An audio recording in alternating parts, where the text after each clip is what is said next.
નમસ્કાર દર્શક મિત્રો, બોટાદ દસ્તક ન્યૂઝમાં આપનું હાર્દિક સ્વાગત છે। હું છું પાયલ મકવાણા। આપ જોઈ રહ્યા છો બોટાદ દસ્તક ન્યૂઝ।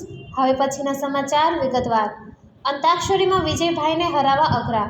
યુએસથી આવેલા મિત્રએ કહ્યું, 4 વર્ષ ઋષભભાઈ અમારા ઘરે રોકાયો। અંજલિબેને પાલક માતા પિતાની ઉપાધિ આપી। વિજયભાઈ અને અંજલિબેન હંમેશા કહેતા, દીકરા ઋષભના અમેરિકાના પાલક માતા પિતા તો કનકભાઈ અને ફાલ્ગુની બાદ છે। આ શબ્દો છે રૂપાણીના નિધનના।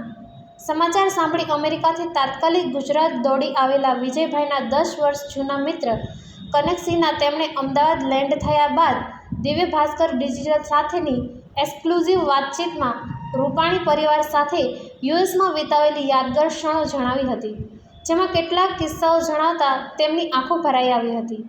સૌથી પહેલાં જણાવી દઈએ કે 12 જૂન ગુરુવારના રોજ અમદાવાદ પ્લેન ક્રેશની દુર્ઘટનાથી આખો દેશ સ્તબ્ધ થઈ ગયો હતો।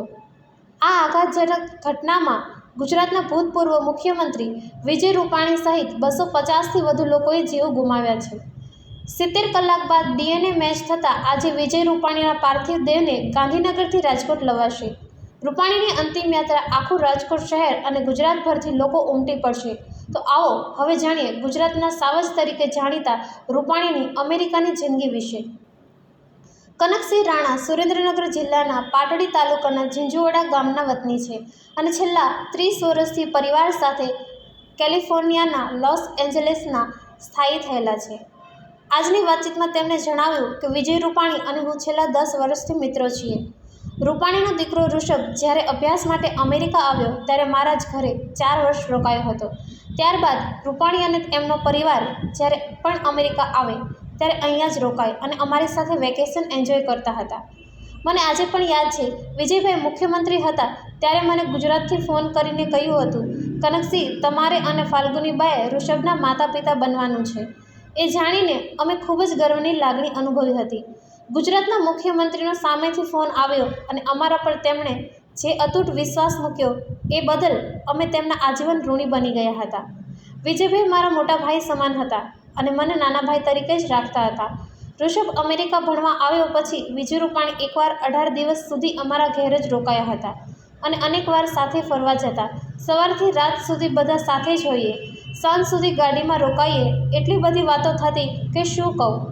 ભારત, ગુજરાત કે પંજાબમાંથી કોઈનો પણ ફોન આવતો હોય તો વિજયભાઈ દરેકને શાંતિથી સાંભળે અને પ્રશ્નોનું સોલ્યુશન કરી આપે। વિજયભાઈ તો એકદમ સરળ વ્યક્તિ હતા। તેઓ મુખ્યમંત્રી હોવા છતાં એ સમયે એક કોમન મેન તરીકે આપણને એકદમ દિલથી સ્પર્શી જાય તેઓ નાનામાં નાના વ્યક્તિનું પણ એટલું જ ધ્યાન રાખતા હતા। આવા તો ઘણા કિસ્સાઓ છે, જેમાંથી એક મને યાદ આવે છે કે વિજયભાઈ અને અંજલિબેનને જૂના ગીતો અને સંગીતનો ખૂબ જ શોખ છે। એકવાર અમે મારા ઘરે અંતાક્ષરી રમવાનો પ્રોગ્રામ બનાવ્યો હતો ત્યારે એક બાજુ ફક્ત વિજયભાઈ અને અંજલિબેન તથા બીજી બાજુ આખું અમારું ફ્રેન્ડ સર્કલ, છતાં એની અંદર વિજયભાઈ અને અંજલિબેનની જ જીત થઈ। એટલા બધા ગીતો તેમને મોઢે યાદ છે। બંનેને સંગીતનો ભરપૂર શોખ હતો। વિજયભાઈ એક આદર્શ પતિ, એક આદર્શ પિતા અને તેમના મિત્રો માટે તો હાલમાં દરેકનો એક જ અવાજ છે કે વિજયભાઈ દરેકને પ્રેમભાવ અને હેતભાવથી રાખતા હતા, એટલે એમની ખૂબ જ મોટી ખોટ વર્તાઈ છે। મારા દેવકીબા, વૈદેહીબા, દર્શનસિંહ અને દર્શનબા એમ 4 બાળકો છે।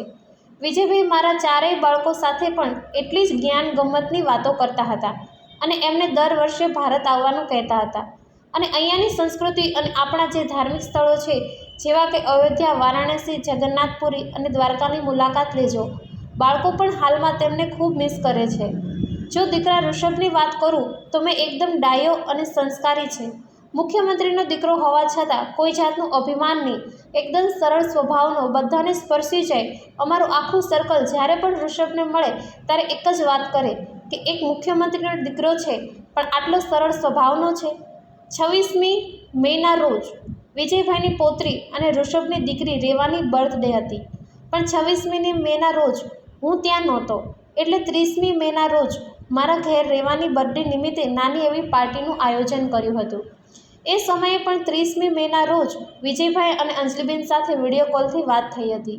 પછી પાછી જૂનની 7મી તારીખે પણ ફરી બંને સાથે વિડીયો કોલથી વાત થઈ હતી। હું 2 અઠવાડિયા પહેલાં જ ઇન્ડિયા આવ્યો હતો। 26મી મેના રોજ મેં અને વિજયભાઈએ સાથે ડિનર કર્યું હતું અને હું 27મી મેના રોજ અમેરિકા પરત ફર્યો હતો। આ પ્લેન કેસની ઘટના બાદ અમને અમારા અહીંના એક મિત્ર દ્વારા તરત જ આ ઘટનાની જાણ થઈ હતી. એ પછી મારી અંજલિબેન અને ઋષભ સાથે વાત થઈ હતી. પછી હું, ઋષભ, એની પત્ની અદિતિ અને દીકરી બધા તરત જ ભારત આવવા માટે નીકળી ગયા હતા. અત્યારે અમેરિકામાં પણ અમારો આખો ઝાલા પરિવાર અને મિત્ર મંડળ તેમજ દરેક સમાજ અત્યારે બહુ જ દુઃખી છે અને લોસ એન્જલસમાં એમના માટે ભાવભીની શ્રદ્ધાંજલિનો કાર્યક્રમ રાખેલો છે. હું અહીં અત્યારે 10 દિવસ માટે આવ્યો છું. એમાં બધી વિધિ પૂર્ણ થાય પછી જ પાછા લોસ એન્જલસ જવા માટે પાછા નીકળીશું. પણ ઋષભ, અંજલિબેન અને સમગ્ર પરિવાર સાથે અમે કાયમ માટે સાથે રહીશું. કારણ કે અમને વિજયભાઈ અને અંજલિબેને નાના ભાઈની જેમ રાખ્યા છે અને મારી પત્ની ફાલ્ગુનીબાને નાની બહેનની જેમ રાખેલા છે.